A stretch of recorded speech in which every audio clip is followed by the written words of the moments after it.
Test 6.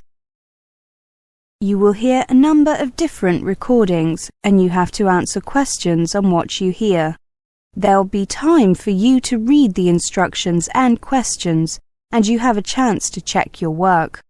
All the recordings will be played only once. The test is in 4 sections. At the end of the test, you will be given 10 minutes to transfer your answers into your answer sheet. Now turn to Section 1.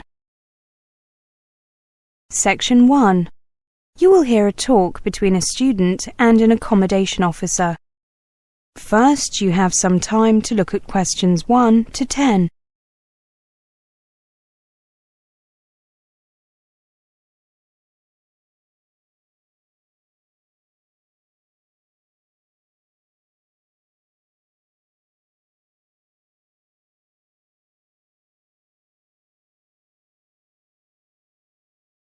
Now listen carefully and answer questions 1 to 10. Hello, how may I help you? Hello, my name is Martina Bila. I made an appointment to see you at 10 o'clock. I'm a little early. Is that okay? No problem. We're not very busy at the moment. You said on the phone that you weren't happy with your accommodation and were thinking of changing. That's right. May I ask what the problem is exactly? To be honest, there's more than one problem. The main problem is that the accommodation is further than I imagined from the university. I see. And the other problem or problems? The other problem is that the landlady is quite a heavy smoker. I'm a non-smoker and I'm afraid that I find it quite unpleasant. I'm sorry about that. Weren't you given the option of accommodation with smokers or non-smokers? I'm afraid that's really my fault. I don't mind light smokers, but I didn't get my accommodation organised very much in advance, so most of the accommodation had gone by the time I applied. However, a friend told me that there is sometimes accommodation, accommodation becomes available mid-term because some people leave the university or change their place, the place where they live, so I thought maybe... I see. Yes, it is important to arrange accommodation well in advance, though it isn't always possible. However, your friend was correct. We do get some accommodation available mid-term. Just give me a minute to find your details on the computer. Yes, of course. Now, your current address is 43 Parkway Drive, isn't it? Yes. Yes, that's a fair way away. The bus connection isn't too good either, is it? I think that it would be better to focus on that as the reason for moving, rather than the smoking issue. However, I will change the information in the computer to say that this accommodation is only suitable for smokers or people who don't mind heavy smokers. That way we can avoid similar problems in the future. That sounds like a good idea. Now, the good news is that there is plenty of accommodation available nearer the university. The bad news is that it is more expensive. That's okay. I expected that. Is there any catered or self-catering university accommodation available? That would be ideal. I thought you might be interested in that. The day after you phoned, a place became available. It's catered, so it's the most expensive type of accommodation, but it's yours if you want it. There's no self-catering accommodation available? Not at the moment. Something could become available at any time, but then again, you might have to wait weeks. I understand. Can I just check the cost? It's £37.50 per week. You also have to pay £23.15 during the Christmas and Easter holidays, regardless of whether you are there or not. That sum doesn't include meals during those periods. But summer holidays are not included. That's right. Students are permitted to stay in university accommodation during holidays, but they usually have to move to a different flat. I see. And do I pay monthly? Yes, but don't worry if you're a few days late. It happens quite often, and we don't mind too much. Can I see a picture of the accommodation? Sure. It looks like this. You can see that there is a single bedroom for each student and a common living room and bathroom. There are no cooking facilities, but many students buy a microwave. Can you tell me anything about the people I'd be living with? There are 2 girls there. One is British and one is Indian. They are studying law and marketing, respectively. They're the same age as you, 20, and they're not smokers. That sounds perfect. If I don't give my landlady a month's notice, she gets to keep the deposit, doesn't she? That's normally stated in the rental agreement, yes. I'd like to be able to keep this university accommodation available, but I'm afraid I can't. If someone else wants it and takes it... I understand. I'll take it. Can I move in on the first day of next month? What day is today? 22nd. Yes, that should be fine. Give me a minute to print out the standard rental agreement. That is the end of section 1. You now have half a minute to check your answers.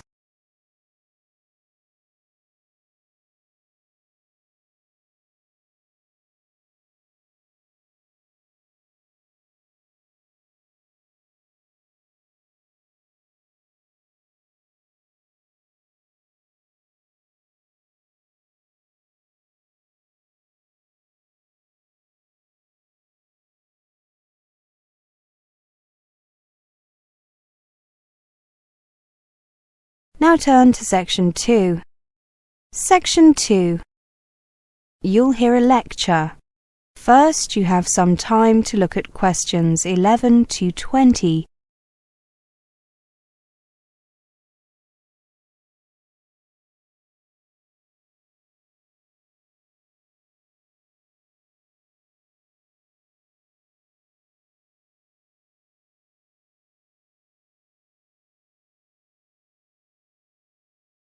Now listen carefully and answer questions 11 to 20. Welcome, everybody. Are you all sitting comfortably?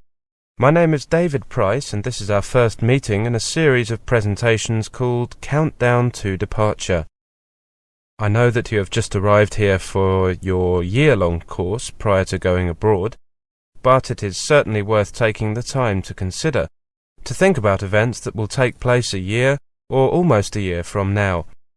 I have handed out this useful guide to planning your time abroad. Please follow the suggested timetable closely. It is vital that you get each thing done on time. If you can get things done earlier, then we suggest in the guide, that's great. But certainly don't leave them later than we recommend. If you do not get these things done on time, it could jeopardize your study abroad, or at least delay it by a year. Now, we are currently 1 year from departure, so you should start applying for postgraduate programs and scholarships immediately, if you haven't already. Consult your tutors for further advice on these points. You should also calculate a rough estimate of your study and living expenses and consider how to pay for them. We'll be looking at that in more detail during the next meeting. You should start arranging accommodation abroad as soon as you have accepted a place on a course. Arranging accommodation can be a rather bureaucratic procedure and can take a while. At the same time, ask the university about your options for paying your fees. The next point on your timetable is 6 months before you leave. At that point, you need to check your passport, and if you are going to need a new one, deal with that immediately. Remember that your passport might need to be valid for the whole of the period you intend to be abroad, but that you can often renew your passport at your embassy in the country where you are studying. In any case, your passport needs to be valid for at least 6 months after you enter the country where you intend to study. It might seem unnecessary to get your passport in order so early before you go, but remember that you have to get your visa as well. You should do that around 6 months before leaving too. Bear in mind one final simple point. Make sure that your passport has a few empty pages left for visas and stamps. 2 or 3 months before departure, you should ask your bank about the options for transferring money to the country you'll be studying in and setting up a bank account there. You should also start looking at booking your flight to the country you'll be studying in order to get the best rates. The cost of flights varies considerably from carrier to carrier, and even between different travel agencies, and depend a lot upon the time of year you are flying. Booking in advance can save you a considerable sum of money. When you book your flight, you should check with the airline or travel agent to find out what your baggage allowance is. At the same time, look into booking your other travel within the country you're going to from the airport where you will arrive. Don't forget to buy travel insurance when you book any flights.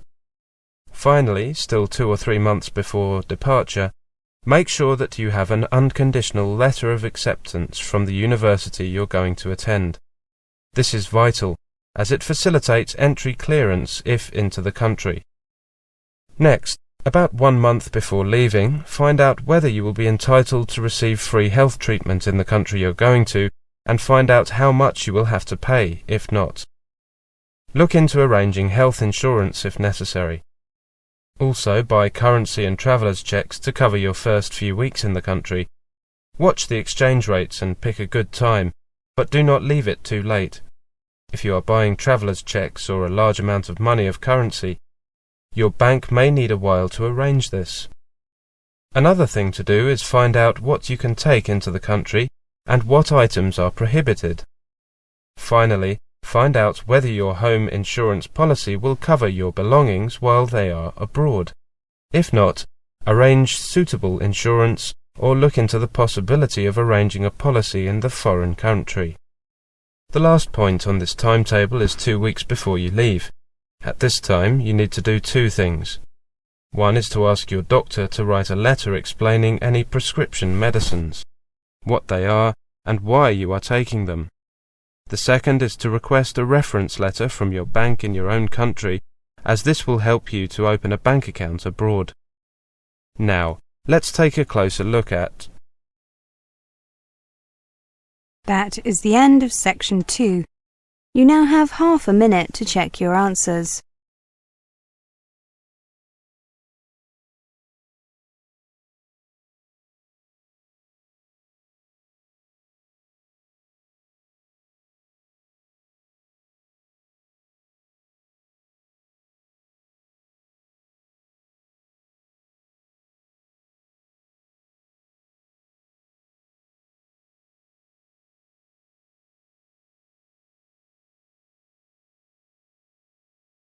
Now turn to section 3.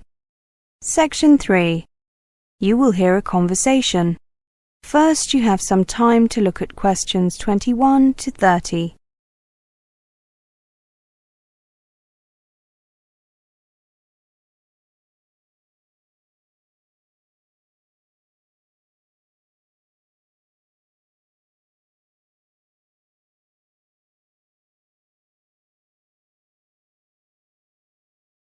Now listen carefully and answer questions 21 to 30.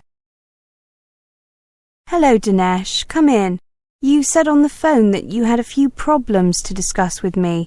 Tell me what they are and I'll see what I can do to help. Thank you very much, Professor. I've been having some problems adapting to the style of learning at a British university and was hoping you could give me some advice.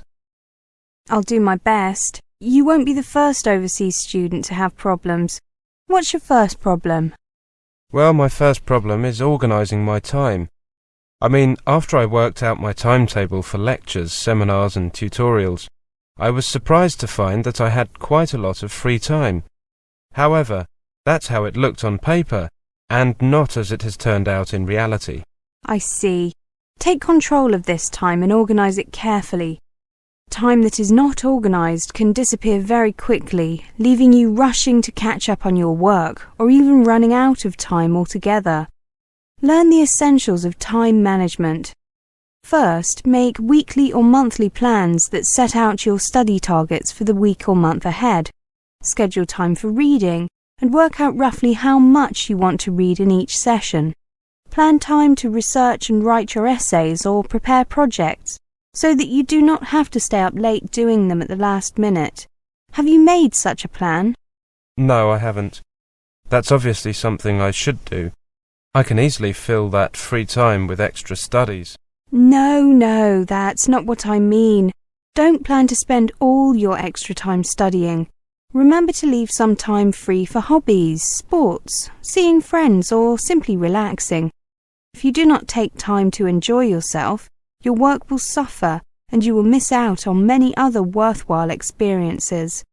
Make a timetable for your free time if you like. Plan when to see your friends. Play your favourite sport or just hang out. Don't forget to revise your plans if you need to. As you progress through your course, you will get a better idea of how much time you need for different activities. Adjust your schedules and keep them realistic. So you're saying that I need to keep a balance between work and play, and keep an eye on things to make sure that I'm not doing too much or too little? That's right. Feel free to show me your plan when you've made one. Thank you. My next problem is coping with my course. Living abroad in a new environment makes studying more challenging than usual. I'm worried about my progress and about how I will cope with examinations. These concerns are natural, but do not let them overwhelm you. Here are 2 simple ways you can stay in control of your studies.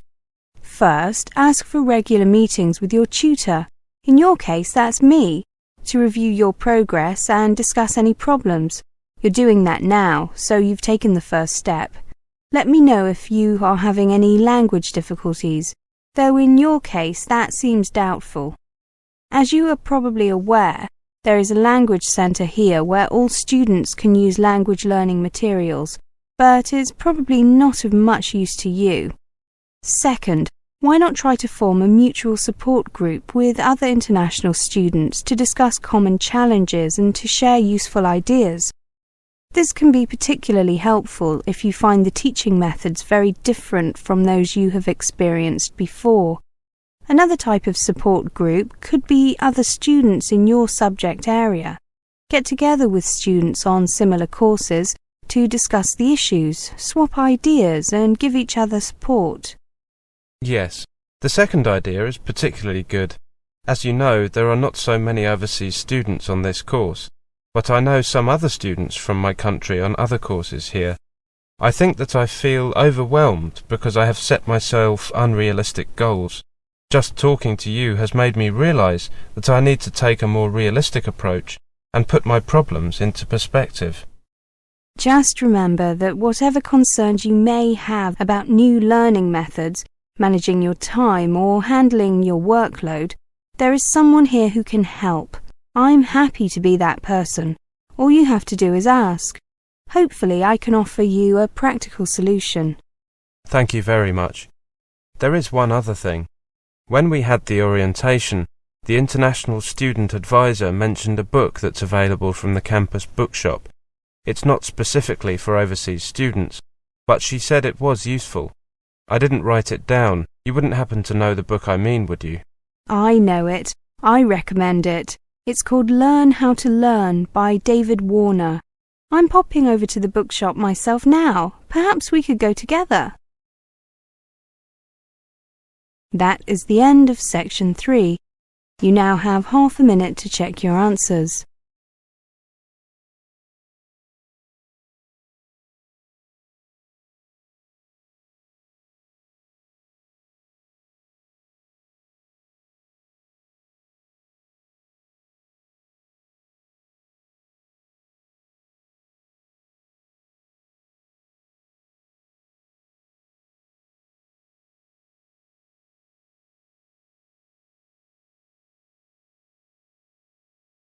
Now turn to section 4.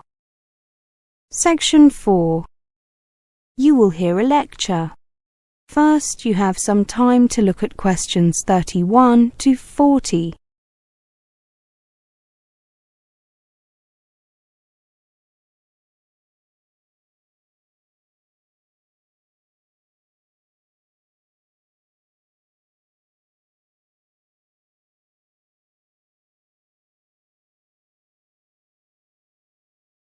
Now listen carefully and answer questions 31 to 40.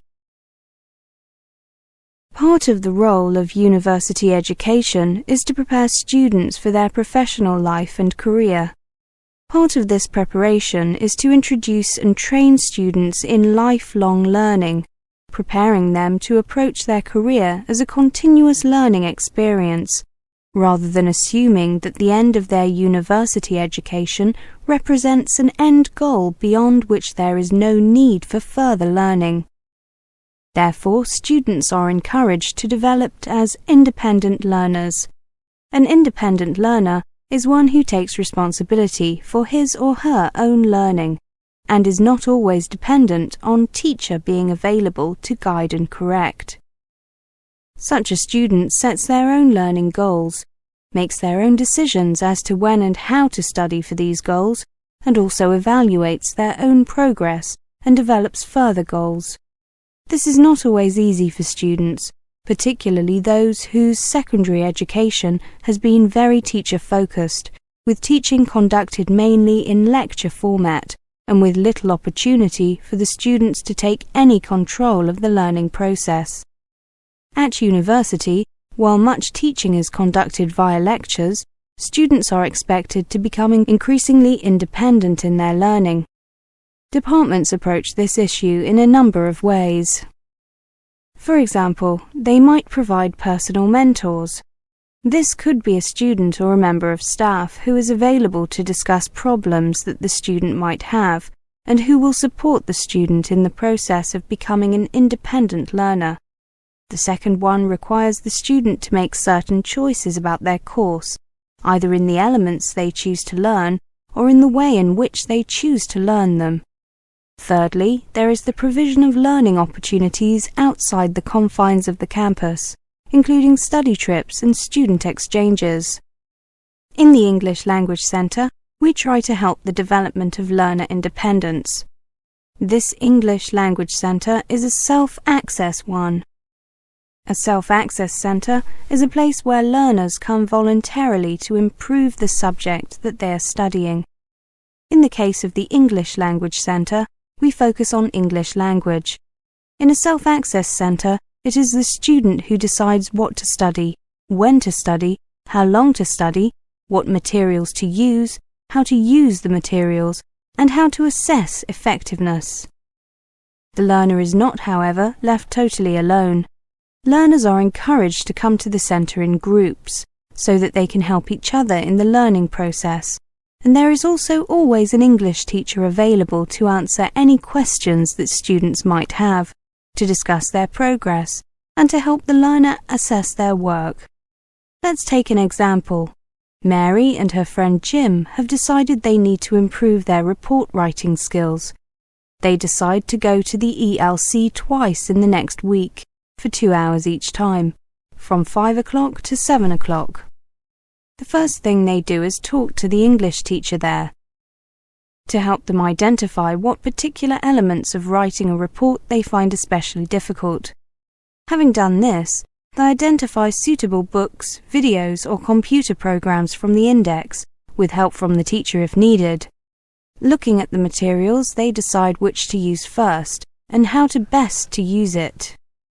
Working through the materials, they discuss problems with each other, compare notes, and evaluate each other's work and progress. This process of working together is important, as the students are able to support each other in the learning process. Of course, sometimes they need more help, and so they ask the English teacher at the centre. When they have finished their studies, they review what they have studied, with help from their notes, and evaluate the extent to which they have, or have not, achieved their initial aim. In the light of this, they will decide to either do more work on the same topic, or move to another topic, either related to this one or something completely different. There are many ways students can improve their English independently of a teacher. Firstly, they can use English language videos in conjunction with learning activities, such as exercises to practice particular listening skills, questions to lead discussions on the topic introduced by the video. They can do follow-up tasks that use the content of the video to focus on other language skills, such as learning vocabulary or understanding the grammar used by the characters in the video.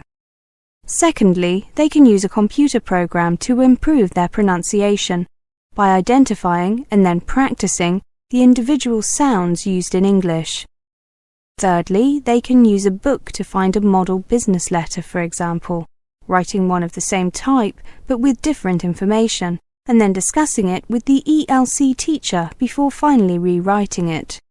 Finally, they can use newspapers or magazines as stimuli for discussion activities, with a brief report written at the end, summarizing the discussion. However, the development of an independent learner is not dependent on a centre like the ELC. Within the university, as well as within individual departments, the library, the Student Affairs Office and the Student Union all provide a range of opportunities for the student to develop as an independent learner. Outside the campus, the opportunities are both physical and virtual. Physical ones include libraries, museums and other centres, as well as various special interest groups. In the virtual world of the Internet, the opportunities are both global and vast. To conclude, in a world in which change is central to our continued survival, the professional must have the adaptability and flexibility of a lifelong learner. A lifelong learner must be an independent learner, able to take responsibility for all stages of the learning process. It is the student's responsibility to take advantage of the various opportunities on offer. That is the end of section 4. You now have half a minute to check your answers.